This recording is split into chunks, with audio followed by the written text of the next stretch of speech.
今日副总统候选人这边，民进党的萧美琴是去到苗栗陪2位候选人扫街拜票，民众党的吴欣盈是伫咧高雄。另外，法务部最近有咧查境外细日甲伊选举，其中新住民就是侦办的重点。国民党的赵少康都批评，这分明就是歧视。大城化当选全国文化界甲学界等举办造势活动，填后空配。大选投票伫要到啊！法务部伫行政院会报告必须加强查缉的5大境外势力介入选举模式时，加新住民列做头一个，也引起争议。外界认为，加新住民点油做记号，这个做法无妥当。那应该是平等对待他们，应该呢要让他们觉得有宾至如归的感觉，而不是把他们当成外人啊！什么事情危险就先查他们是不是匪谍啊？他们到底有没有什么这个违反这个反渗透法等等啊？我觉得非常不好。针对绿营一直批评失调中共董事长，不过还阁有持有股权这件代志。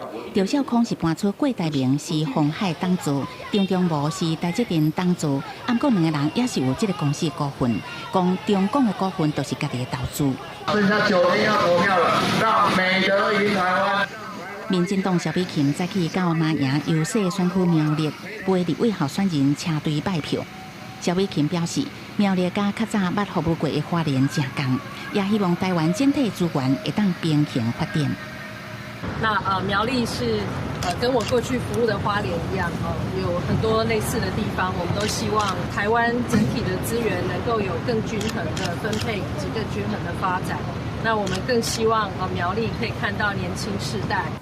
并陆前也有民众党副总统候选人吴欣盈持续坐车拜票，再去到高雄拜票，因为烧声也是大声化，选民都爱支持郭英配。